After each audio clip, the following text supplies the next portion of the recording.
আজকের এই ভিডিওটি দুটি পৃথক জায়গার এবং দুটি পৃথক সময়ের পার্থক্য সম্পর্কে। একটি হচ্ছে আমাদের পাবনার রত্নদ্বীপ রিসর্ট আর অন্যটি হচ্ছে কুষ্টিয়ার মণি পার্কে। আমরা বন্ধুরা প্রায় সময় অনেক জায়গায় ঘুরতে যাই। এই ঘুরতে গিয়ে যে ভিডিওগুলো করা হয় তা অনেক সময় শেলফ হয়ে থাকে গ্যালারিতে, আর সে সকল ভিডিওর সমন্বয়ে আজকের এই ভিডিওটা করা। অর্থাৎ আজকের এই ভিডিওটা করার মতো কোনো ইন্টেনশন ছিল না, কিন্তু এটি একটি ফিলার হিসেবে কাজ করছে। প্রতিদিনের মতো ভবঘুরে গন্তব্যহীনের মতো বেরিয়ে পড়ি বাইরে। আসলে আমাদের কোনো প্ল্যান থাকে না যে আমরা কোথায় যাব। আমরা আগে সবাই এক জায়গায় একত্রিত হই, দিয়ে আমরা ডিসাইড করি যে কোথায় ঘুরতে যাওয়া যায়। এভাবেই আমাদের প্ল্যানগুলো তৈরি হয়। বাসা থেকে বের হয়ে রেশাদ আর ইখতিয়ারকে নিয়ে আমরা বেরিয়ে পড়ি ঈশ্বরদীর উদ্দেশ্যে। কেউ একজনের সাজেশনে আমরা ঠিক করি আমরা যাব কুষ্টিয়ার মণি পার্কে, যা লালন শাহ সেতু পার হয়ে কুষ্টিয়াতে অবস্থিত।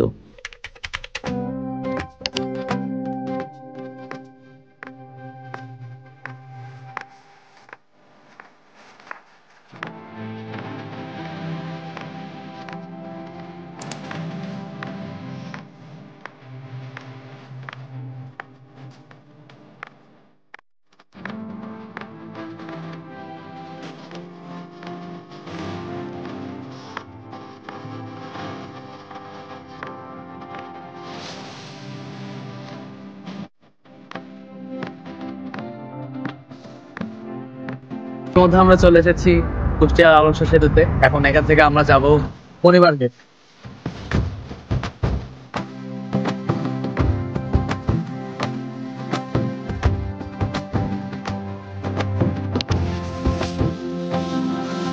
ফ্ল্যাশব্যাক। আর জীবন সেরা তুমি যে এভাবে দাঁড়িয়ে আছো, এখানে তুমি কি সুইসাইড করার প্ল্যান করছো?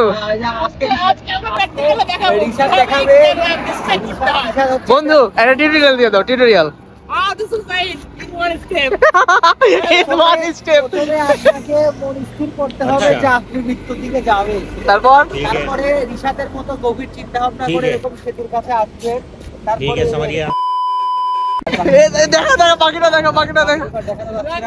এটা সেনসিটিভ, এটা ফেসবুক কমিউনিটি গাইডলাইনের বাইরে, সো এটা দেখা যাচ্ছে না।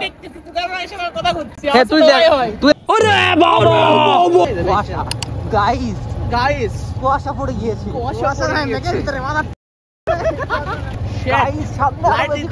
হেডলাইট জ্বালাতে হবে। এত বেশি দেখে আমরা কিচ্ছু দেখতে পাচ্ছি না। মেঘ আকাশ থেকে মাটিতে নেমে এসেছে। লালন শাহ সেতুর মোড় থেকে ডান দিকে যে রোডটা চলে যায়, সেই রোডটা ধরে এগিয়ে গেলেই মণি পার্কের রাস্তা। আর এই রাস্তাটা মূলত পদ্মার পাড়ে এবং হার্ডিং ব্রিজের নিচ দিয়ে চলে যায়। এই পাড়ে থেকে মাটির যে পাড়টা একবারে হয় ব্রিজের নিচে না, চল ওই পাড়ে এত সুন্দর চল করে না, মানে এই পাড়ে যাবে পড়ে।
পার মানে এই পাশে ফুল ঘুরানো, মানে এইটুকুই আয়তন লম্বার উপর টোটালি।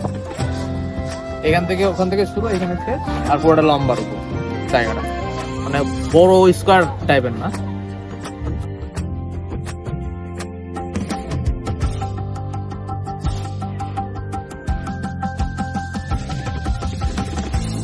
কেমন লাগছে তোমাদের? কেমন লাগছে? এক্সপ্লোর করতে দাও এইটুকু ভালো লাগছে। তারপর তো গাল পারবি না আমাকে তোরা। ওটা তো তোর জন্য অলওয়েজ থাকবে। আবে সালে কি জানো বলতেছিল তোরা? আমার অবসর সময় পাইলে যে তোমাকে এটা তো আমাদের রুটিন। কেমন অশ্লীল ছেলেটা, কত অশ্লীল। ঠিক কথা বলেছি, সহমত পোষণ করছি, তার সাথে আমি একমত। সে হচ্ছে যে ਹੱਸਦੇ ਚਿਹਰਿਆਂ ਦਾ ਮਤਲਬ ਇਹ ਨਹੀਂ ਹੁੰਦਾ ਕਿ ਉਹਨਾਂ ਨੂੰ ਕੋਈ ਤਕਲੀਫ ਨਹੀਂ ਹੁੰਦੀ। আমাদের মধ্যে এমনিতে বৈষম্য দেখা যায়, আর যখন বিষয়টা আসে তোমাকে তখন আমাদের এক এতে কোনো দ্বিধা থাকবে না। বাঘ একা থাকে আর এই কুত্তা শিয়াল এগুলা দল ধরে থাকে। এই যে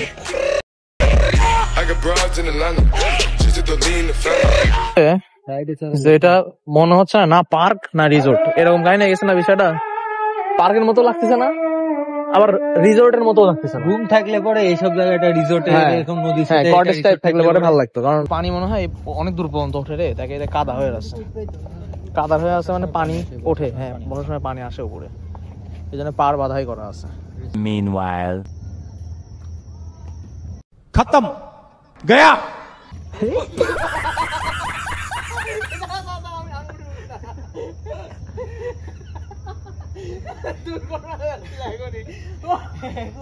ইচ্ছা করে করে যে কিন্তু না ফাটা যাতে আর later একটা ভৌতিক ঘটনা থেকে আমি বেঁচে গেছি। এই যে এই মাদার এই বন্ধুর মতো শত্রু থাকতে আর কোনো আমার এই বিশাল বন্ধুই আমার জন্য উত্তম। এর সাথে যেখানেই যাবেন সেখানেই মারা খাবেন। একটা খেতে খেতে বেঁচে গিয়েছে অল্প পর দিয়ে। আমার কি দোষ? আমি তো ঠিক ছিলাম, তুই মনে করো জাম্প মারলি কি জন্য? ইচ্ছা করে অত জোরে শেষ নাকি সামনে? প্রায় শেষের না, এটা ভালো লাগছে। পার্কে স্বাধীনতা বজায় রাখুন, কিন্তু কেউ শুনে না। সরি, সামনে আরো জায়গা আছে, হয়তো ভবিষ্যতে আরো বড় করার পরিকল্পনা আছে। ভোট দিতে হবে। এখন বলো তোমাদের অনুভূতি কেমন? সব তো ঘুরা হলো, সব দেখা শেষ,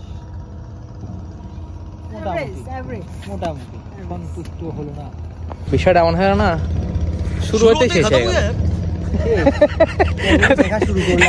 দেখা শুরু করলাম, শুরু হতেই সব শেষ। এখান থেকে এইটা সুন্দর লাগবে। ওই দেখ, এই যে এইটা ওই চিমনি যেটা বলে, চিমনি যেটা, চিমনিটা এখান থেকে দেখা যায়। এটাই ভিউ।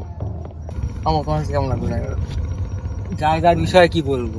আসলাম ওখান থেকে শুরু হলো, অল্প একটু না আসতে শেষ। বিষয়টা হচ্ছে পাবনাতে তো কোনো এরকম পার্ক নাই না, এদিকে বাইরে ছিল। আমরা ভাবছিলাম যে এই জায়গায় শুধু দেখবো কেমন লাগে। এর আগে আসিনি, দেখলাম একবারেই ছোট, একদমই ছোট পার্ক। এগুলো হয়তো বা পানি আসলে পরে ভালো দেখাবে, আর এইগুলা যদি আরো সামনে আরো যদি বর্ধিত করে তাহলে হয়তো সেই ক্ষেত্রে। এরপর আমরা এখান থেকে হয়ে যাবো।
তো আজকের মতো এই পর্যন্তই, দেখা হচ্ছে পরবর্তী ভিডিওতে। কষ্ট করে আপনাদের জন্য ব্লগ করছি, সাপোর্ট দিবেন গাইস, সাবস্ক্রাইব করে দিবেন গাইস।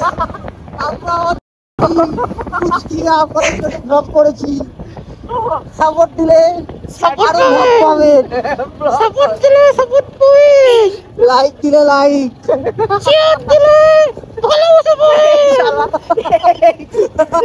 শেয়ার দিলে ভালোবাসা, চ্যাট করলে পুরস্কার।